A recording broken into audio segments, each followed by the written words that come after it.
Live from the National News Studio, Sri Lanka.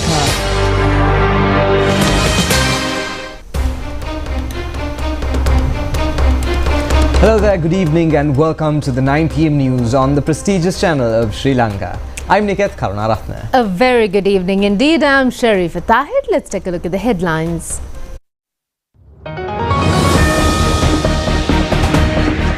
The draft bill to repeal the entitlements of presidents passed with a majority of votes. The no confidence motion against the Deputy Minister of Defence cannot be accepted, says the Speaker. According to World Bank, Sri Lanka has taken excellent steps to stabilize the economy. Former Moratua mayor taken into prison custody. The army takes over Nepal. Kathmandu International Airport reopened. Sri Lankan Airlines to operate flights to Nepal from tomorrow. A new Prime Minister for France.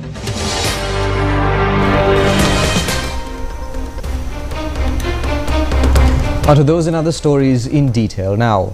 The draft bill to repeal the entitlements of presidents was passed in the Parliament today with a majority of the votes. In the meantime, Speaker Dr. Jagat Wickramaratne has certified the concerned draft bill and accordingly it will be enforced as the Act to repeal the entitlements of presidents number 18 to 2025. The debate of the second reading of the draft bill has been conducted in the Parliament today. Minister Attorney at Law Harshan Ranayakara said that under Article 36 of the Constitution, the decision on the President's pension was specified, but such provisions were not included in the Act. He explained that at present, a President was entitled to an official residence, pension, secretarial allowances and other facilities.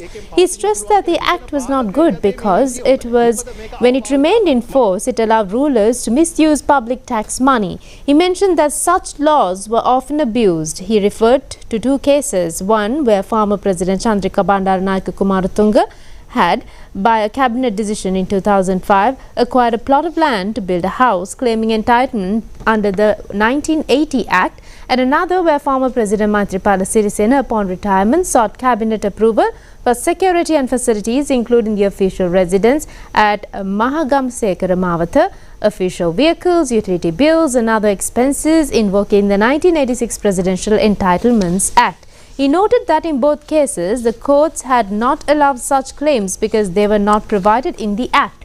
He added that while some argued security was essential, the Act contained no permanent guarantee of security but allowed adjustments depending on the level of threat. Parliamentarian Chamana Sampath said that the bill to abolish presidential entitlements had been brought with envy, anger and hostility in mind. He added that therefore the House should not act out of hatred. He warned that as kings, when popular measures like this were taken, it required careful consideration. Minister Samantha Widiaratne said in Parliament that former President Maithripala Sirisena had lived in a government house rather than the President's house and later reserved it for his retirement. He said that Sirisena had spent about 3 million rupees on repairs. He asked the people whether such actions were fair. He also mentioned that former President Mahinda Rajapaksa had renovated the Vijayarama residence at a cost of over 400 million rupees even during the COVID pandemic and economic crisis. He asked the public whether such expenses were justifiable. Parliamentarian Harshana Rajakaruna said that a president should have certain entitlements. He questioned whether the proposal was to limit benefits only to a pension after a president's term ended. Minister Saroja Palraj said that not only presidents but also soldiers, state officers, farmers and ordinary people who worked selflessly for the country made great sacrifices. She stressed that while the majority of citizens had no houses, luxurious residences were being maintained for a few and therefore abolishing such privileges was necessary.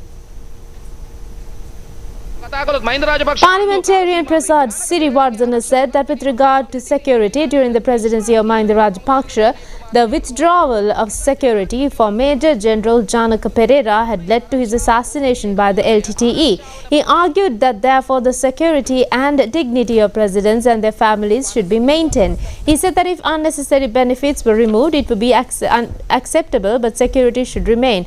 Minister Ananda Vijaypala said that the bill had no relevance. He explained that security for former presidents was always provided based on threat assessment. He pointed out that in the past, excessive staff had been allocated to former presidents, including doctors, drivers, clerks, and a staff of over 111 members, which went beyond security needs. He stated that former presidents such as Mahinda Rajapaksa, Gotabaya Rajapaksa, Maithripala Sirisena, Chandrika Bandaranaike Kumaratunga, Hema Premadasa, and even current President Ranil Wickremesinghe, as a former Prime Minister, had received entitlements amounting to billions of rupees. He said this was not about revenge or political vendetta, but about reforming the political culture.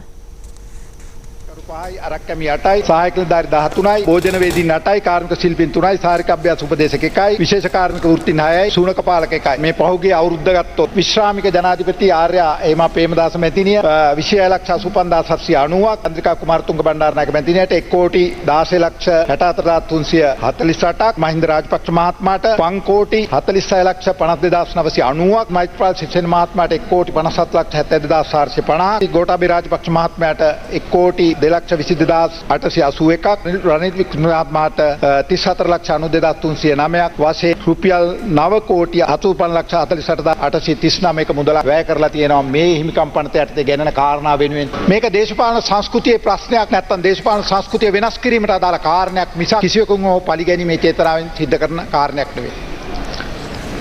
After the debate, during the voting, the draft bill received 151 votes in favour and only a single vote against.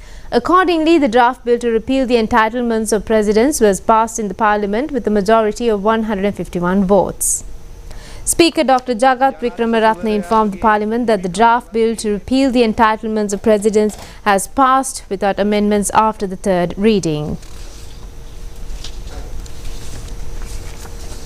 In the meantime, the Speaker informed his decision over the no-confidence motion filed by the opposition against Deputy Defence Minister, retired Major General Anurag Jayasekara, to the Parliament today. Accordingly, he said that under the provisions of the Constitution, this no-confidence motion is unsuitable and not in a proper order.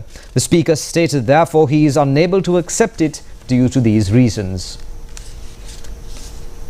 Accordingly, having taken into consideration of all these facts, I wish to inform this House that the motion of no confidence against the Deputy Minister of Defence is not in order and cannot be accepted in its present form.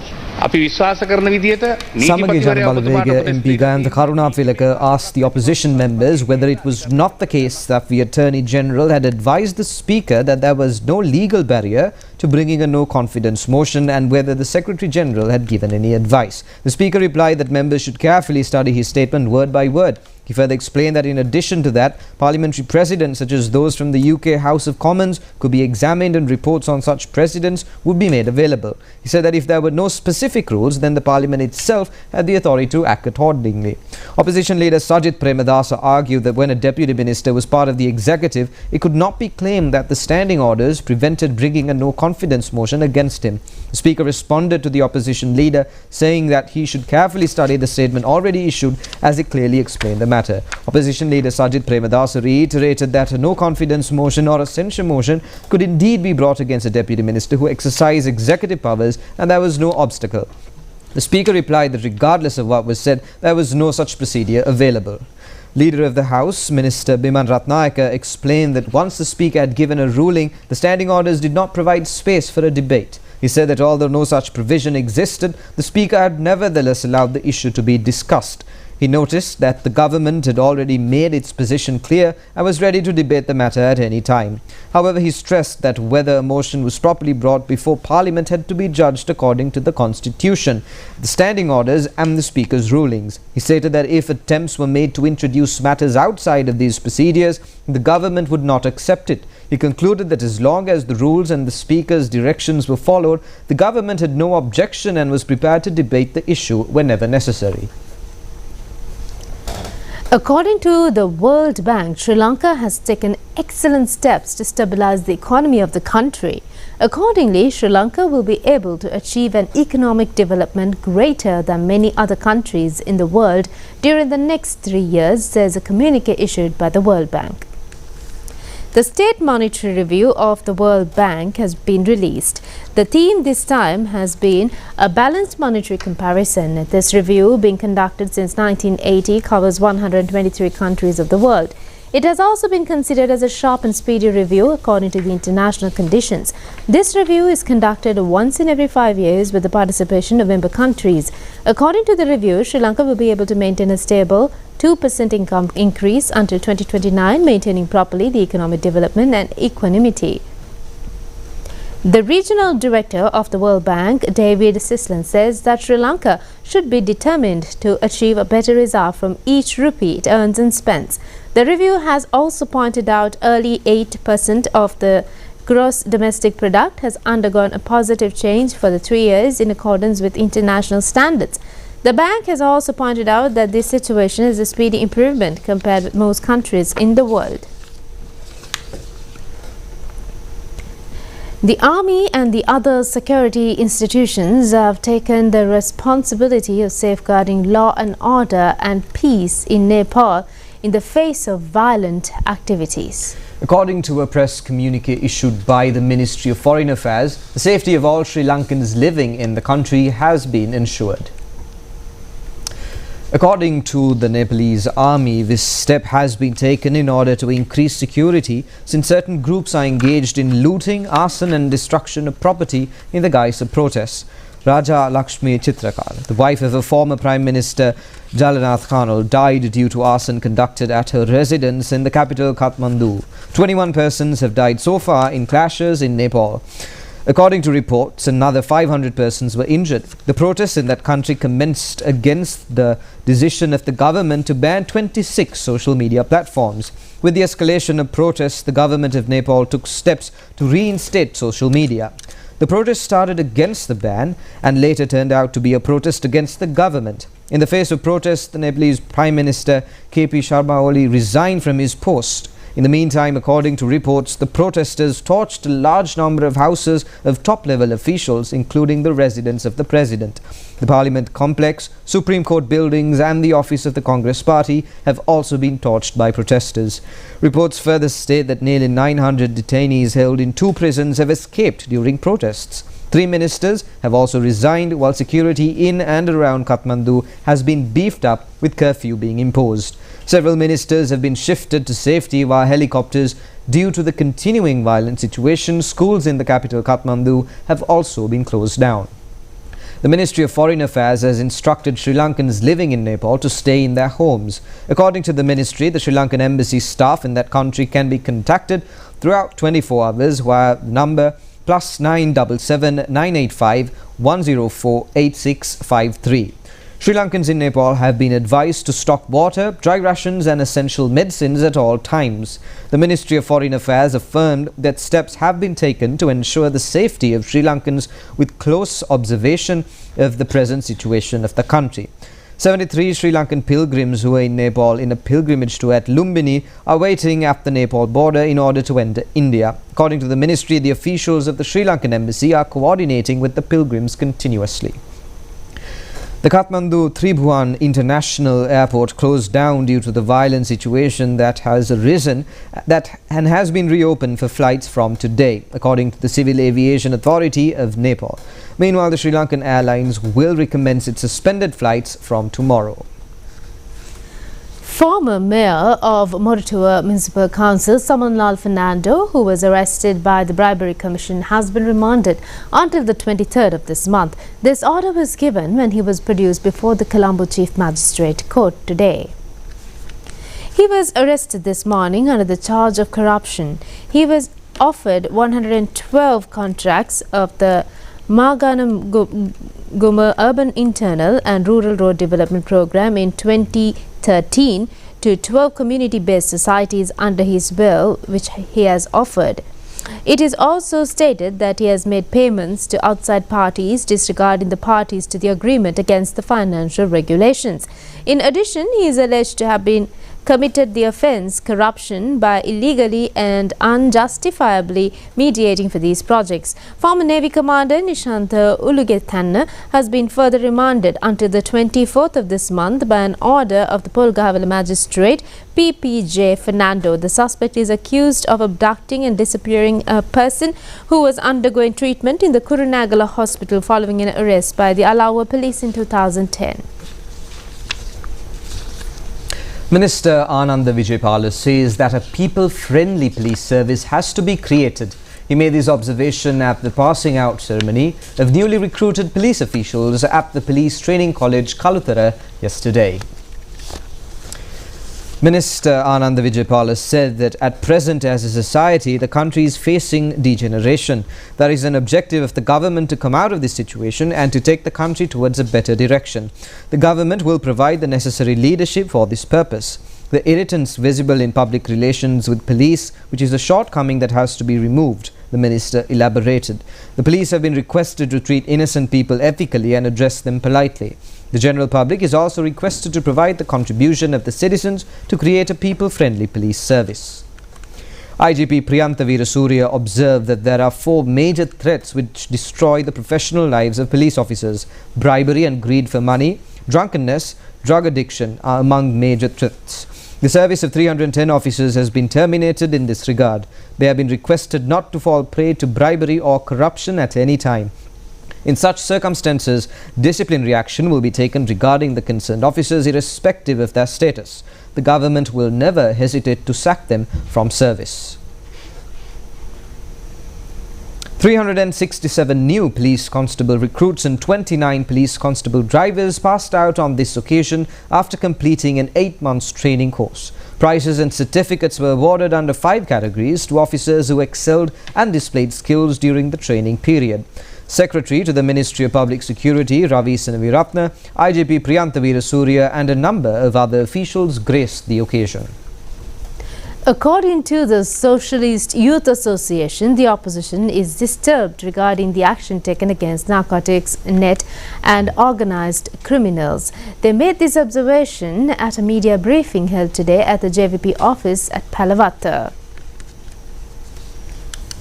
Mahesh Ambepitiya of the Socialist Youth Association stated that using power to curtail drug trafficking maintenance and operation has been terminated. A threat has arisen now to the underworld and to the narcotics network. This is nothing else other than the secret of uniting SLFP, SJP and SLPP together in this matter. While Ajit P. Pereira was happy in killing of Markandra Madhush because Madhush had list of names of 80 politicians. Although the opposition leader is politically in a different opinion, he should stand by any matter that is good for the general public. Sajid Premadasa is a leader who has no sense. Sagar Karyavasam says that Manam Peri was suspended from the SLPP membership and the problem is over. Then a question has been raised. How could Manaperi maintain a narcotics factory in Hambantota without the approval of the Rajapakshas? Namal Rajapaksa seems to be not aware of Manamperi. If not for the election of NPP government, the destiny of the young generation of this country cannot be imagined. Now, 1.6 million tourists have arrived in the country so far this year. The latest report issued by the Tourism Development Authority indicates that this is a significant growth compared to the same period last year. According to the reports, 1.6 million 4,018 tourists have arrived in the country this year. During the first 7 days of September, 37,495 tourists have visited the country. The majority of the tourists have come from India, the United Kingdom, Germany, Australia and China. Deputy Minister of Tourism Ruwan Rana Singh has says that the government has prepared plans for sustainable and participatory tourism industry in the country for the next 5 years. The strategic plan will be prepared in pursuit of the government's development aims, new national tourism policy and national and international policies. The National Advisory Workshop to prepare the tourism strategic plan for the next 5 years has been launched successfully. Representatives of the 9 provinces and 25 districts have joined the workshop. Deputy Minister of Tourism Ruwan Ranasinghe has said that the ministry's vision is to create a sustainable participatory tourism economy. For these purposes, facilities will be developed for the safety of tourists. Deputy Minister invites the relevant institutions and individuals connected to the tourism industry to prepare strong tourism plans. We now move on to several development news items in brief. Construction of the new bridge at the Valamadagama in Over Paranagama electorate commenced yesterday, and the old bridge had collapsed due to the excessive rains experienced in the area during the past period. Over Provincial Road Development Authority has allocated a sum of 10.6 million rupees for this. The road from Liyanagahavela to Balagala in Bandaravala has been developed by laying concrete. This road provides access to Alla town via Liyanagahavela and Balagala. Chairman of the Bandaravala Pradesh Sabha Vasanta Sanjeeva inspected the quality of this road project.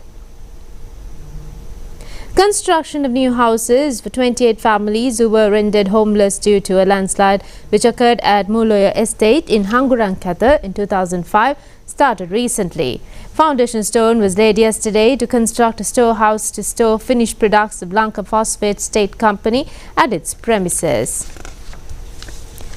As part of exercise Pacific Angel 2025, an open water search and rescue operation was carried out off Maravilla Beach yesterday.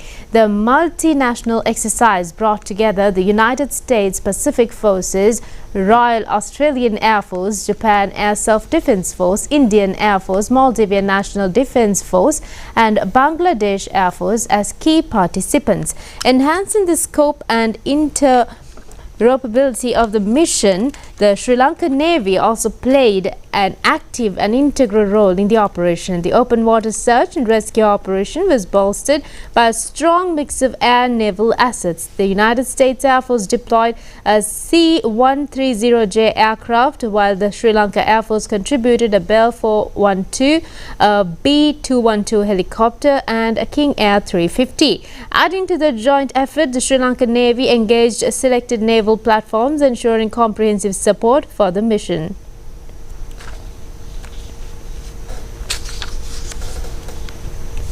We'll be back with more local stories after a break.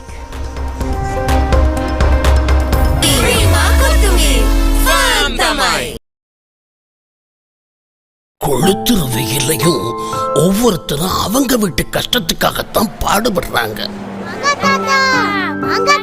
கொளுத்துற வெயிலையும் மற்றவங்களை குளிர வைக்க போற பயணம் இது. சரியான சூடு தானே ஐயா. கூலா தண்ணி கொஞ்சம் குடிப்போமா? புண்ணியமா போகும். நாம் ஒருவரை ஒருவர் புரிந்து கொள்ளக்கூடிய சந்தர்ப்பங்கள் பலவற்றை அன்றாடம் கடந்து செல்கிறோம். Commercial credit.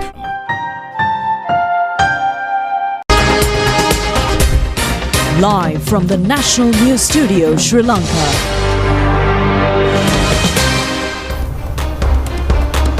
Welcome back. We continue with more stories here at home. Director General of the National Zoological Department, Chandana Rajapaksha, says that income of the zoological gardens under the purview of the department has gradually increased during the past 8 months. At a press briefing held in the Ministry of Environment yesterday, he said that the activities of modernizing the department in many sectors are also efficiently underway at present. Under the current government, many measures have been taken to uplift the animal welfare and public attraction towards the National Zoological Department that comes under the Ministry of Environment. Accordingly, 4 farms have been launched at Kapola and Gonapala in Horana, Pinnavala and Hambantota Safari Park areas to provide hygienic and nutritious meals to animals. It is expected to reduce the cost of 60 million rupees annually for animal food up to 25 million rupees. The National Zoological Department has also taken significant steps to breed animals, conserve and to maintain animal populations, enhancing their welfare. In addition, a program is under jointly away with the help of the National Botanical Gardens to create a beautiful and serene environment to attract visitors to the zoological gardens. It is also significant that public awareness program is also underway. These new programs have been implemented under the guidance of the Minister of Environment, Dhammika Patabendi, and Deputy Minister Anton Jaikodi with the supervision of the National Zoological Department. Director General of the National Zoological Department, Chandana Rajapaksa, says that an income of 50 million rupees has been earned by the Dehiwala Zoo in August of this year. Pinnawala Elephant Orphanage has earned 85 million rupees and Pinnawala Zoo has 12 million. The Safari Park has earned 22 million rupees during this period. This is a five-fold increase in comparison to the month of January. The department is confident of having a significant income during this year if this positive trend lasts during the next few months as well. Arrival of foreign tourists has showed a noteworthy increase this year. The Department of Railways has taken steps to fix signal boards on both sides of the railway tracks in order to prevent wild elephants being knocked down by trains. This has been conducted as per the recommendations of the committee appointed to prevent wild elephant-related accidents. 147 signboards with the photographs of wild elephants have been officially handed over to the Department of Railways yesterday. These signboards have been designed by the foundation to safeguard wild elephants. These signboards will be fixed on both sides of the railway track throughout the island where wild elephants frequently visit. Minister Dr. Dhammika Pattabandi, Deputy Ministers Anton Jayakudi and Dr. Prasanna Gunasena joined the occasion of the official handing over of the signboards. Deputy Minister Dr. Prasanna Gunasena said that Meenagaya train is frequently faced with wild elephant accidents. The probability of getting wild elephants knocked by the train increase when the departure time from Colombo and the time taken to reach the destination coincide with the place where the elephants come across the train. So as such, the Department of Railways has decided to alter the timings accordingly. It is also expected to introduce a technique using infrared rays where the driver of the train will be able to slow down. Minister Dr. Dhammika Pattabandi observed that the government took a decision at the last cabinet meeting to provide necessary physical assets to the Department of Wildlife. 100 cabs, 181 bicycles and vehicles such as tractors have been granted to be purchased. 3,500 personnel have been recruited from the Ministry of Civil Defence in order to strengthen the human force of the Department of Railways. The force will be increased to 5,000 in the future. Priority will also be given to fill other vacancies too. Minister of Health and Mass Media Dr. Nalinda Jayatissa says that the staff of the police department, out of other public servants, is vulnerable to more than 30% of non-communicable diseases. The minister made these remarks participating in the Arogya mobile health program organised under the title of Healthy Sri Lanka. The second stage of the Arogya mobile health clinic concluded in the Jail area today. This has been jointly organised by the Ministry of Health, Healthy Sri Lanka Project and Happy Life Green Sri Lanka Project of the National Television. About 600 police officers of Gampaha, Kalaniya and Negombo divisions obtained medical advice from this clinic. Minister of Health and Mass Media Dr. Nalinda Jayatissa said that about 30% of the officers of the police department are suffering from non-communicable diseases. About 15 to 20% have not yet even been evaluated. Therefore, the vulnerable number of officers may reach up to 40 to 45%. In addition, many police officers lose their lives while on duty owing to non-contagious diseases. Considering these facts, the first program of the Arogya Mobile Health Clinic was dedicated for the police staff. Police officers said that this is a really very good action. Usually police officers have no time to get their health condition checked out. And we'll be back with foreign news after this short break.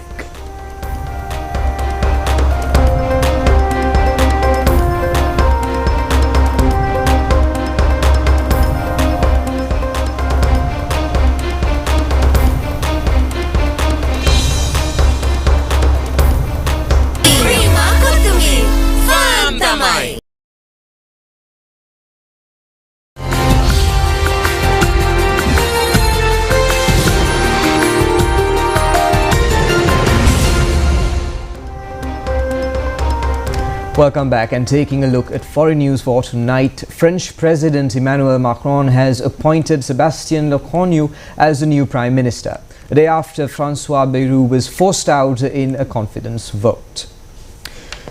Sébastien Lecornu, aged 39, is a close ally of French President Emmanuel Macron and previously served as Defense Minister, where he oversaw France's response to Russia's war in Ukraine. The lessee said he will lead talks with political parties to secure agreement on France's new budget after disputes over public spending toppled Bayrou's government. Prime Minister Sébastien said he had been tasked with defending France's independence, serving the people and ensuring stability. His main challenge will be tackling France's growing public debt, which now stands at 3.3 trillion euros.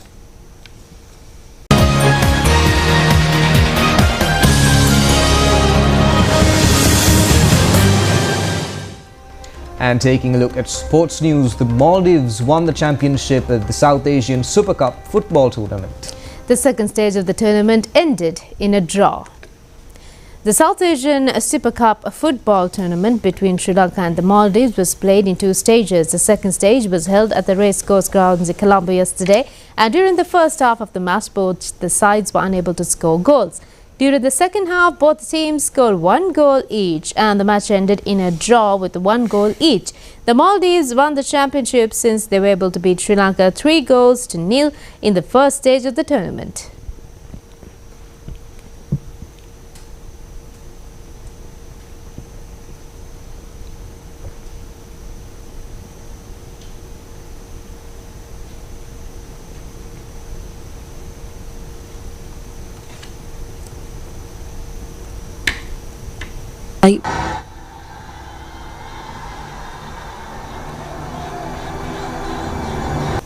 And that's all the news we have for tonight. Join us again at the same time tomorrow. Good night. Good night.